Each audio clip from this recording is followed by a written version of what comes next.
여러분 안녕하십니까? 2월 15일 화요일 LBS 열심입니다.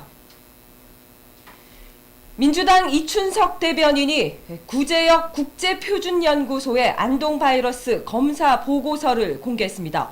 이 대변인이 어제 공개한 보고서는 정부가 지난해 11월 28일 이번 구제역 사태의 출발지였던 안동에서 시료를 채취해 분석을 의뢰한 것으로 같은 달 30일 작성된 것입니다. 이 대변인은 이 보고서를 인용하면서 홍콩 러시아 바이러스는 태국과 말레이시아의 바이러스와 99% 일치하는 것으로 베트남 바이러스와는 아무런 상관이 없다고 밝혔습니다. 그러면서 그런데도 정부는 지금까지 베트남에 여행을 다녀온 농민이 방역을 소홀히 해 전국의 구제역이 창궐한 것으로 지속적으로 발표해 왔다고 주장했습니다. 그는 또 정부는 모든 책임을 축산농가에게 전가하고 있는데 안동 구제역 발생 이틀 만에 나온 이 국제표준연구소의 보고서를 공개하지 않은 이유가 무엇인지 밝혀야 한다고 촉구했습니다. 정부는 논란이 확산되자 곧바로 해명에 나섰습니다. 주희석 국립수의과학검역원 질병방역부장은 어제 브리핑을 갖고 역학조사가 가장 중요하다며 구제역 바이러스 유전자 분석 결과는 역학조사 결과를 뒷받침해주는 자료에 불과하다고 주장했습니다.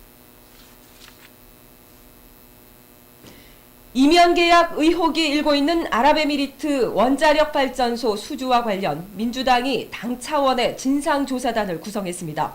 야사당은 국회 차원의 국정조사도 추진하고 있습니다.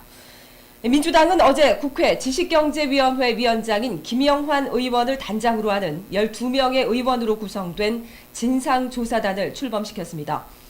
단장을 맡은 김영환 지경위원장은 거짓말투성이, 빚투성이 원전 수주를 마치 성과인 양 국민들에게 홍보한 것은 매우 심각한 사기극이라며 진상조사단 활동을 통해 국민에게 사실관계를 명명백백히 밝히겠다고 말했습니다.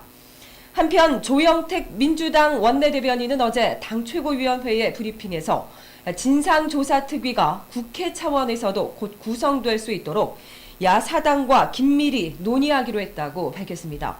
이와 관련해 조승수 진보신당 대표는 박지원 민주당 원내대표, 권영길 민주노동당 원내대표와 협의해 아랍에미리트 원전 관련 진상을 규명하기 위한 국정조사 요구서를 야당 공동으로 제출하겠다고 밝혔습니다. 행정안전부가 민주노동당 후원금 납부와 관련해 법원으로부터 가벼운 벌금형을 선고받은 공무원들에 대해 파면 해임 등 중징계에 처할 것을 광역시도에 요구해 파문이 일 것으로 보입니다. 전국 공무원 노조에 따르면 행안부는 지난 10일 정부 중앙청사에서 시도 감사관 및 인사담당 과장회의를 열고 민주노동당 사건 관련 벌금 50만 원 이상을 선고받은 징계 대상자는 배제 징계하라고 지시한 것으로 알려졌습니다. 배제 징계란 파면과 해임을 말합니다. 행안부의 이런 징계 양정은 다른 사건과 비교하면 지나치게 무거워 논란이 예상됩니다. 뿐만 아니라 법원의 판결 취지도 무시한 초법적 행태라는 비판이 일고 있습니다.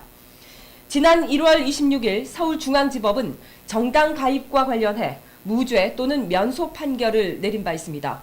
따라서 지자체로서는 법원의 판단을 존중할지 행안부의 요구에 따를지 선택해야 하는 상황입니다.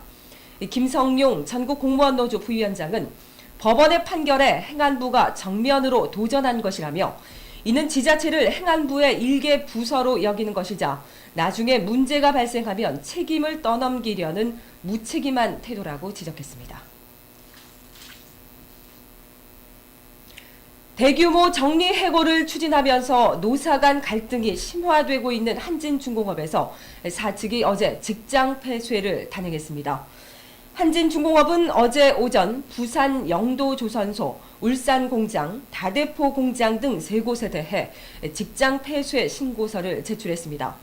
직장 폐쇄를 신고한 3곳에 대해 사측은 어제부터 금속노조 한진중공업지회 생산직 조합원 전원과 제3자의 출입을 금지했습니다. 또 노조 전임자는 오전 8시부터 오후 5시 노조 사무실 출입을 제한하고 노조 상급단체 간부도 교섭 당일만 출입을 허용한다고 밝혔습니다. 사측은 영도조선소에 머물고 있는 노조원 600명에게 퇴거를 요구했고 경찰에 시설물 보호 요청을 했습니다. 이에 따라 향후 영도조선소에 공권력이 투입돼 극한적인 물리적 충돌이 벌어질 가능성도 배제할 수 없습니다. 사측은 어제 오전까지였던 희망퇴직 시한을 자정까지로 연장하고 오늘 오전 희망퇴직을 신청한 인원을 제외한 나머지 인원에 대해 정리해고를 통보할 예정입니다. 전철역에서 선로 안전을 점검하던 외주 하청 노동자가 전철에 치여 사망하는 참극이 벌어졌습니다. 어제 오전 11시 20분경 서울 지하철 2호선 홍대 입구역에서 서울 메트로 외주 용역업체 직원 43살 이모 씨가 역사로 진입하던 전동차에 치여 사망했습니다. 이 씨는 사고 직후 강북 삼성병원으로 이송됐으나 끝내 사망했습니다. 이 씨는 서울 메트로 외주 용역업체 S토건의 노동자로 일상적인 선로 점검 작업을 하던 중 불의의 사고를 당했습니다. 별다른 안전장비도 없이 몇 분에 한 대씩 빠른 속도로 지나가는 지하철을 피해가면서 선로 점검을 하는 일은 언제든 사고를 당할 수 있는 위험천만한 작업입니다. 또 문제는 지하철의 선로 점검도 외주화돼 노동자나 외주업체가 상대적인 강자인 원청 서울 메트로 측에 안전한 작업 조건을 요구하기 어렵다는 점입니다. 대다수 외주업체가 원청의 입찰에 의해 선정되기 때문에 임금이나 작업 조건이 원청의 뜻에 일방적으로 따를 수밖에 없는 상황입니다. 2월 15일 화요일 LBS 10시 뉴스를 마칩니다. 다음 뉴스는 오후 6시에 보내드립니다. 김현선이었습니다.